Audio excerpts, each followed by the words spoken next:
une fois une très belle jeune femme nommée Blanche-Neige qui vivait dans un pays lointain.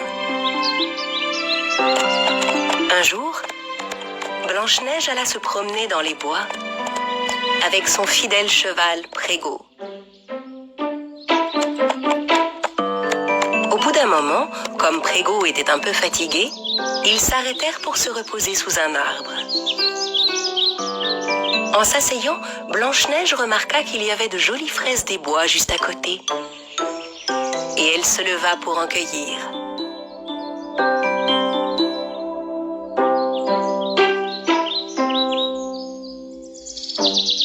Les fraises des bois sont tellement bonnes, je pourrais en manger des poignées entières, Prégo. La princesse tendit quelques fraises des bois à Prégo, qui les mangea avec plaisir, car la promenade lui avait ouvert l'appétit. Puis ils se remirent tranquillement en route. Au même moment, un peu plus loin dans la forêt, Grimhilde, qui était jalouse de la beauté de Blanche-Neige, se promenait aussi. Comme toujours, elle était accompagnée de son assistant maladroit, Dunkoff. Hé! Hé! Ma reine! Ça y est, la saison des fraises des bois est de retour. Regardez, je vous en ai cueilli. Idiot, je me demande quand tu seras capable de quoi que ce soit. Grimhilde était venue dans la forêt pour y cueillir de quoi faire de nouvelles potions.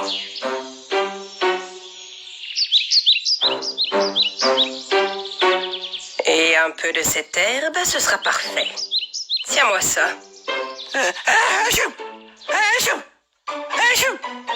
Ma reine, je n'arrête pas d'éternuer. Parce que c'est une herbe à éternuer, Dunkoff.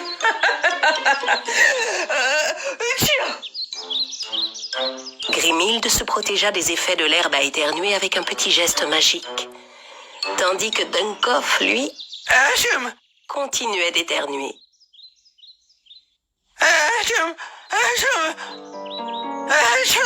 À cet instant, quelque chose qui brillait entre les arbres attira leur attention. Tu as vu ça? Attends-moi ici. Je vais aller voir de plus près ce qui peut bien briller comme ça là-bas. Tandis que Grimhilde s'approchait tranquillement de l'objet brillant entre les arbres, Blanche-Neige aperçut les mêmes reflets qui scintillaient un peu plus loin. Prégo, attends-moi ici. Je vais aller voir quelle est cette lueur étrange. Mais Prégo sentit soudain une odeur désagréable, comme un parfum âcre qui flottait dans l'air.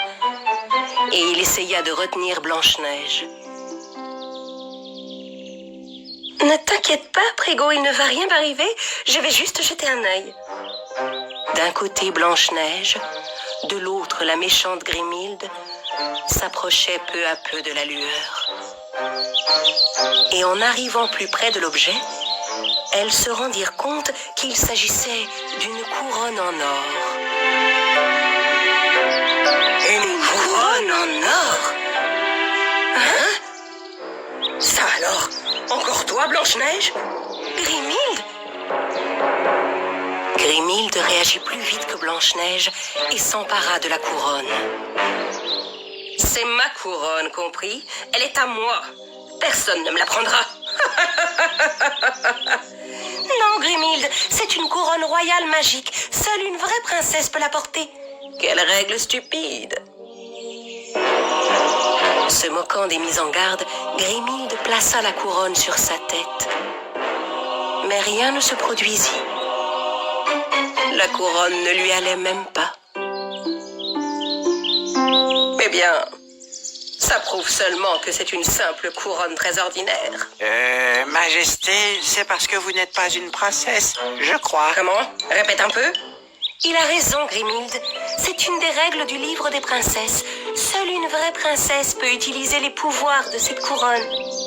Eh bien, si c'est comme ça, je vais garder cette couronne et tu ne profiteras jamais de son pouvoir, Blanche-Neige. Sur ces mots, Grimhilde s'éloigna en emportant la couronne. Curieuse de voir l'effet de la couronne, Blanche-Neige courut derrière elle. « Attends, si tu me donnes la couronne, je te révélerai le secret de ma beauté. » Quoi? Incroyable! Vraiment, Prégo, je ne mens jamais, pas vrai?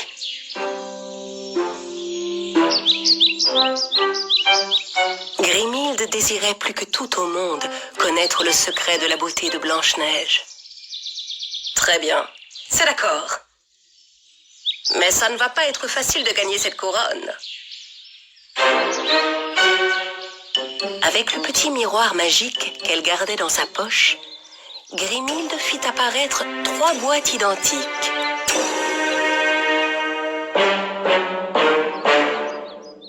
Elle plaça la couronne dans une des boîtes et fit tourner les 3 boîtes rapidement de manière à les mélanger. Je te laisse 3 chances, Blanche-Neige. Si tu n'arrives pas à trouver dans quelle boîte se trouve la couronne, alors tant pis pour toi, elle restera à moi pour toujours. Blanche-Neige observa attentivement les boîtes et choisit l'une d'entre elles. Mais ce n'était pas la bonne. Raté. La couronne était dans cette boîte. Il te reste encore 2 chances, princesse. Les boîtes furent à nouveau mélangées.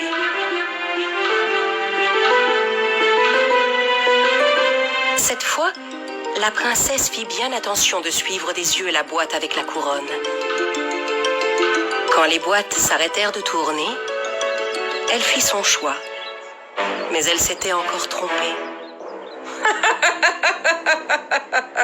La couronne était juste là, dans cette boîte. Cette fois, c'est ta dernière chance, Blanche-Neige. On doit être plus attentif, Prégo. Regarde toi aussi. Grimhilde remit la couronne dans une des boîtes et recommença à les mélanger avec son miroir magique. Blanche-Neige et Prégo ne lâchaient pas la boîte des yeux. À la fin, ils désignèrent tous les 2 la même. Et ils trouvèrent la couronne. Non! Mais non! C'est impossible! On a fini par la trouver. Maintenant, tu peux rendre la couronne royale à sa vraie propriétaire, Grimhilde. Moi. Non! Pas question. Je la garde. Je l'ai trouvée la première, elle est à moi.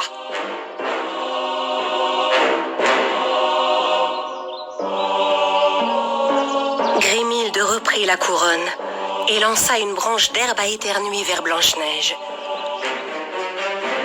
Mais Prégo bondit vers la plante pour protéger la princesse et l'attrapa dans sa bouche. Bravo! Aussitôt, il se mit à éternuer.